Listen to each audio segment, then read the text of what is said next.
Normalisht që disa simptoma mund të jenë ma prezente, diku rreth 25% e personave që paraqiten me pra që kanë sklerozën multiple, simptoma e parë prezantuese është çrregullimi i të parit, i të pamurit. Kështu që neuriti optik, përkatësisht pezmatimi i nervit të pamurit, është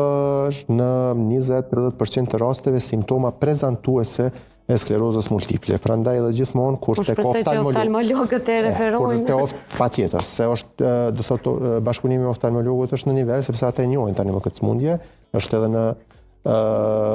planin e tyre, domethënë me cilën ballafaqohen, është se patjetër nëse një person i moshës së re manifeston një dobësim të pamurit, papritmas është fjala, papritmas gradualisht brenda 1 dite, 2 dite, fillon të shet turbullt, fillon të mos i dallojnë ngjyrat, ndonjëherë edhe deri në verbëri të plot, atëherë shkon te oftalmologu mas pari se mendon që ka një problem të syrit normalisht, dhe pastaj pas